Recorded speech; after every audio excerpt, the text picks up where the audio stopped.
Welcome back to Central Coast Radio. And that's probably a track that you didn't think that you would hear on radio in 2023, but that is Jeffrey Osborne with On the Wings of Love. And if there's anybody out there who's feeling a little bit down, I would say that that track probably wouldn't have helped, but there is a reason why we were playing it. So that track is actually on the soundtrack of the brand new outrageous film that is out in cinemas right now called Cocaine Bear. Yes, you heard me correctly.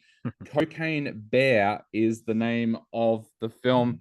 Now, Kyle, you and I went and saw this the other night, and this is a film that's had great buzz around it because ever since the trailer kind of surfaced, and maybe even before that, when this film started to get talked about, people were excited about Cocaine Bear coming out. Well, what was your level of excitement before the screening the other night?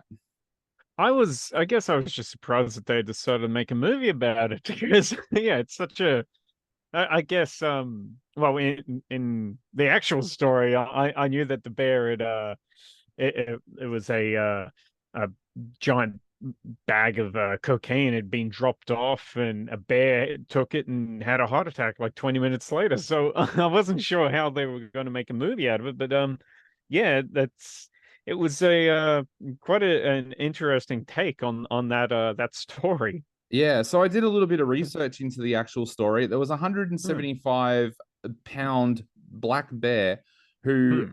ate a bag of cocaine that had been left in a national park, apparently, or allegedly, I should say, by a corrupt police officer.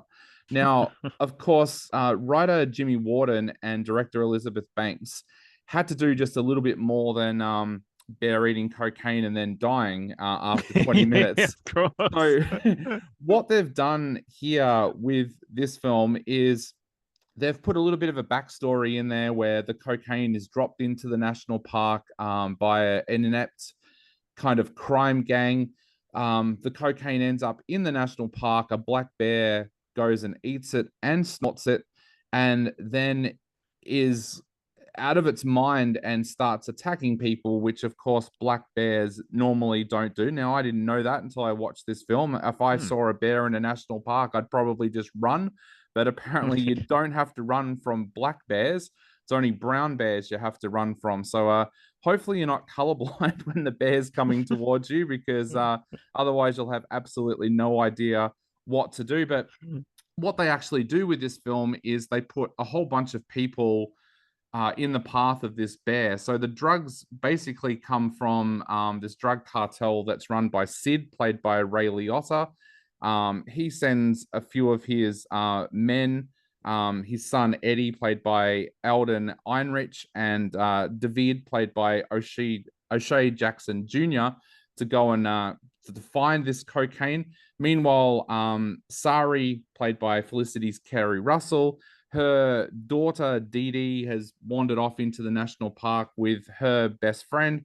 You've got a park ranger thrown into the mix. You've got a police officer. You've got some paramedics, some poor innocent Swedish backpackers that just happen to be in the national park. And very soon they're all fighting for their life, or should that be running for their life, from this cocaine fueled bear. Now, that sounds absolutely crazy, but mate, does it work at all as a film? I think it does. I think it works at its best when it just is going balls to the wall insane with its premise.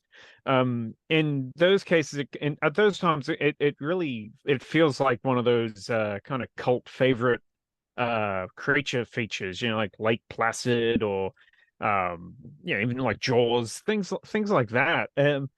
I think it really works well when it's just full on playing up the humor and the ultra gore of of the premise.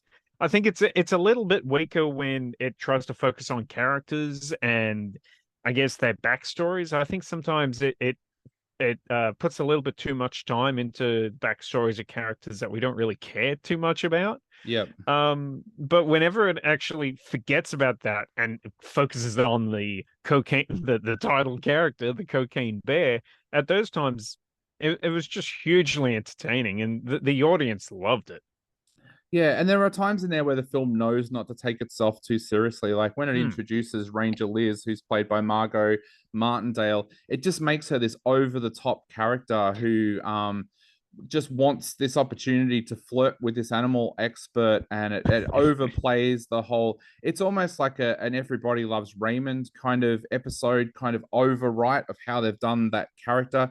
Even Jesse Yeah. Tyler Ferguson overplays the part that he's playing as well to really really overplay that. But one of the things I thought it did quite well, and this is more on the serious point, is that there's characters in here that rightfully as an audience you shouldn't care about because they're pretty despicable characters, but you end up barracking for them when they're face to face with this bear. I guess I'm thinking of the young thug that's been robbing people in the national park. He Yeah. has this moment of realization when he meets the two drug dealers that perhaps he doesn't want this life of crime. There's also the performance by Alden Eidenreich as the as Sid, the drug baron's son, Eddie, and he goes through a transformation in this film as well, where he doesn't want to be a drug dealer anymore. He wants to get out of this life, but he feels like he has to go along for this trip. So the fact that the writer Jimmy Warden actually makes an audience start to feel sorry for drug dealers and people like that and want to barrack for them, that's actually some pretty intelligent writing. And I've always thought that the horror comedy genre is one of the hardest genres to write. That there's films that stand out, like Dale and Tucker Yeah. versus Evil, and Yeah. um, Yeah. Studio 666 with Dave Grohl and the rest of the Foo Fighters. Those films stand out, but those films are so rare. And I think Cocaine Bear deserves to be mentioned alongside those films now. Yeah, I think a lot of it also had to do with the actors that they've got portraying the characters. Many of them aren't instantly recognizable names, but they might be instantly recognizable faces. I mean, Kerry Russell, we all know, but yeah, I was happy to see Isaiah Whitlock Jr. in the film playing this kind of this odd police officer that just kind of stumbles into the whole drug run uh catastrophe. And of course, Ray Liotta, I believe this is his final film. Yeah, yeah. And I guess it's fitting that it's a that it's in a movie that's entirely about cocaine, considering some of his previous films. Um, yeah, I was just happy to see him in kind of a fittingly unhinged performance. So yeah, it's kind of a bittersweet movie in some ways. Yeah, I was a little bit worried when I found out that this was Ray Liotta's last role because I was thinking, Hmm. man, this actor who's been in films like Goodfellas, imagine having Cocaine Bear as your last film. Yeah. But then when you actually sit and watch the film, you can tell he's had so much fun in that role Hmm. of playing Sid. And I think if we've all had that much fun just before we sadly pass away, then we've got nothing to complain about. So yeah, it is a really, really fitting finale for Ray Liotta. Having said that, though, he was halfway through another film when he passed away. So what they're going to do with his role and what they're going to do with him in that film will be interesting. But this is the last film that he completed. In fact, in Hmm. his final days, and I only read this today, apparently in his final days, he had a meeting with Elizabeth Banks and she showed him what the bear was going to look like in post production. And he was just absolutely thrilled, she said. So he was obviously very, very proud of the film, and so he should be. I guess that leads to the big question. What are you going to give this 1 out of 5? And should people go and see Cocaine Bear? I'm gonna give this 3 out of 5. I think it succeeds in basically giving the audience what it says on the can. So people want to go see a movie about a bear doing cocaine. That's what this movie gives you. Yeah, I'm gonna I think it could have maybe could have been better in a few places. I think it doesn't quite reach the level of other cult favorites. Again, like you said, Tucker and Dale versus Evil, but it's still a fun and entertaining enough film for what it is. So 3 out of 5 for me.